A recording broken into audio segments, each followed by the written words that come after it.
impetus for the research, what the priority setting process looked like in our project, and the results that came from our paper, and then we'll follow it with a group discussion. So today we're going to be discussing, I'm just moving this here. So today we're going to be discussing a paper that we published describing results of a citizen and stakeholder-led prioritization exercise. Now, this priority setting focused on identifying research questions that could be answered using data that's been collected from the Translating Research in Elder Care program. The TREC program, as it is known, is an established health services research program that focuses on generating information about the quality of care and quality of life of residents living in long-term care facilities. So when we talk about long-term care facilities, they're often known as nursing homes, personal care homes, residential care facilities, and they are places that provide 24-hour care, typically to older adults, who require access to nursing and supportive services.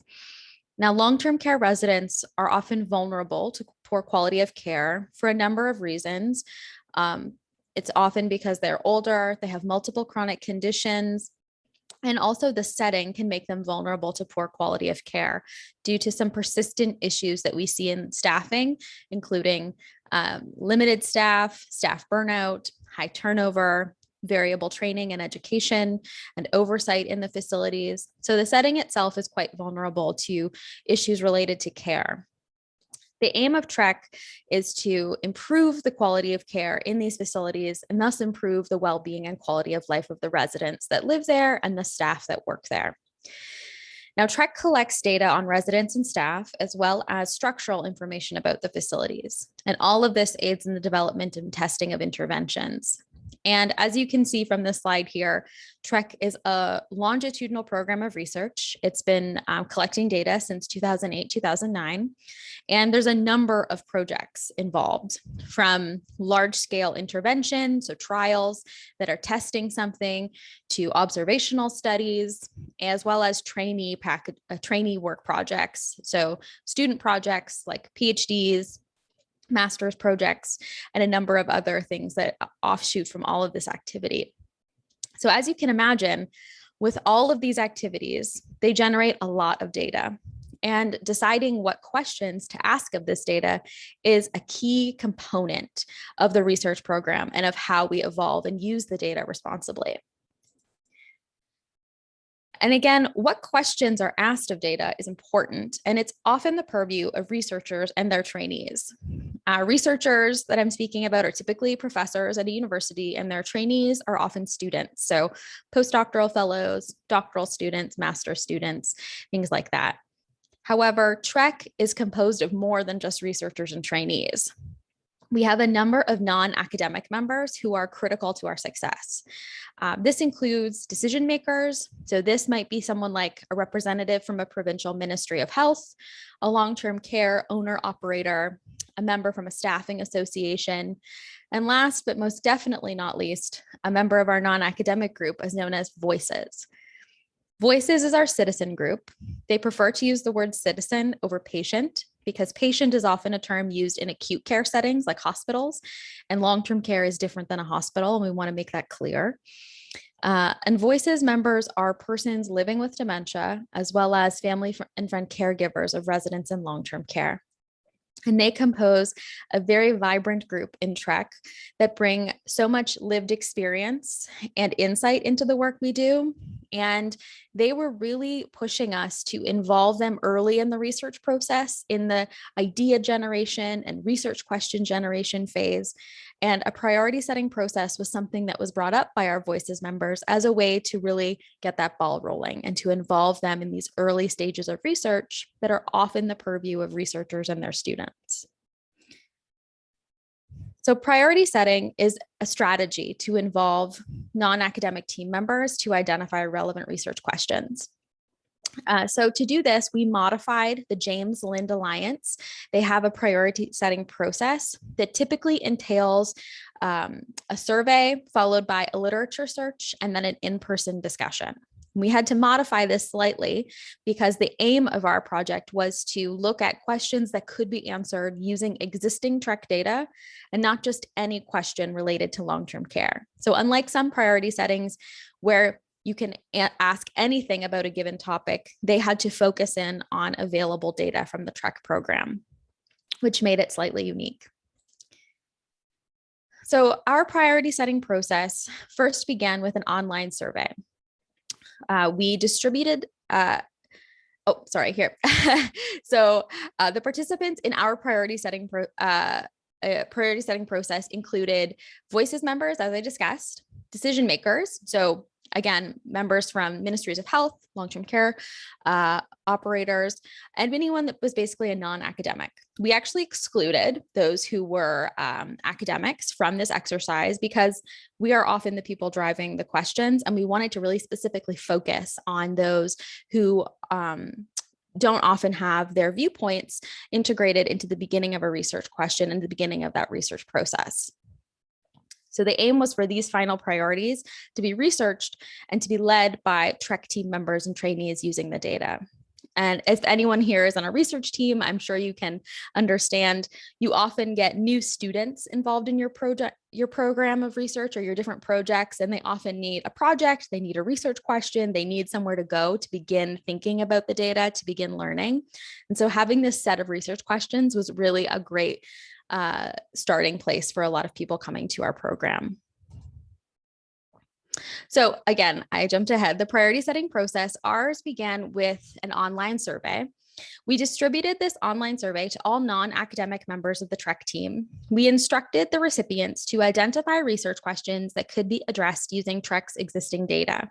The survey had 5 sections. So each section was focused on individuals responding and providing what types of questions might be related to these certain topics. So we were asked them questions about residents, about the staff that work in the facilities, the work environment, the unit, and at the facility level, all types of data that TREC collects. Responses were open-ended, and respondents could provide as many questions as they wanted for all of these sections. And once we received all of the responses, we received 72 survey responses from the non-academic team members, and the team of researchers who are all co-authors on this paper reviewed these online survey responses. As you can imagine, when we combined all of the survey responses, we had a number, we had over 800, resulting in a final number of 840 research questions. And in the first stage, we removed all of the duplicate questions. And then we removed those questions that couldn't actually be assessed using the TREC data. So if we just considered these questions out of scope, meaning these questions were very relevant to long-term care, but they could not actually be asked of our data. And this has actually been a great starting point as TREC considers what new questions to ask, what new data we should bring into the program. And so while they weren't involved in this priority setting process, those questions have actually been instrumental as we decide what new questions we need to be asking as TREC evolves. We also removed questions that are currently being researched. So in some cases, people ask questions that are already the focus of a master's thesis, have already been published, but maybe people just didn't know about. So that was the stage we went through. We removed those that could not be asked or were already being asked. Then we filtered down all of these questions and grouped them into broad themes, and then further refined them into specific research questions. This ultimately led from 840 questions to a final set of 34 potential research questions. And then we kept this list of 34 and we sent it to all attendees at the in-person workshop. So first we did the online survey, and now we'll talk about the in-person workshop. And everyone who attended this in-person workshop received this list of 34 questions that were generated from their online survey responses. So for the in-person workshop, this was obviously pre-COVID when we could do these large in-person events. So there were 19 attendees that were all non-academic team members. As you can see here, we had voices members, direct care providers, a number of decision makers, and people who were familiar with the area of long-term care and had an interest in improvements. We also had 3 facilitators. Now, these facilitators helped lead small group discussion as well as large group discussion, and were largely all non-TREC members. And so the aim was to have people who didn't have a vested interest in driving a certain topic, or who might not have kind of a specific knowledge about things. That way, their entire role was to facilitate the workshop, to assist in guiding the participants, but that the participants didn't feel that they would have to answer in a specific way, or that anyone had a vested interest in what questions they generated. So the in-person workshop followed a nominal group technique, which is described by the James Lind Alliance. Now, it involves discussions that move from small group to large group and requires that participants have dedicated time to present and discuss their rankings and rationale for why they made what choices they did in terms of prioritizing certain research questions. And having this dedicated time to present why you chose for example, what your top priorities were or what your bottom priorities were, is really important because it allows people to understand your reasoning, and everyone gets dedicated individual time. So it helps remove some power imbalances. If people were just offering to present, everyone is given that dedicated time. So it begins with a first round of small group discussion where members in their small group identify from that list of 34 their top and bottom questions and their rationale for their choices. Once everyone has presented, the group discusses, and then they re-rank all of the questions based on hearing the discussion from those around them. Once this happens, we shuffle all the small groups and we present them with this re-ranked list that has been generated after the discussion. There is then a re-ranking process and more discussion based on where everyone has landed with what the list looks like. And this is followed by a large group discussion. And typically, the large group discussion focuses on the top choices. So rather than focusing on those in the middle, you focus on which questions seem to have moved to the top and how do people feel about that. In our priority setting, while we have a top 10 priorities, they weren't rank ordered. So it was just, these are the top 10. There isn't a number one, the number 1 and number 10, they don't have a different level of importance.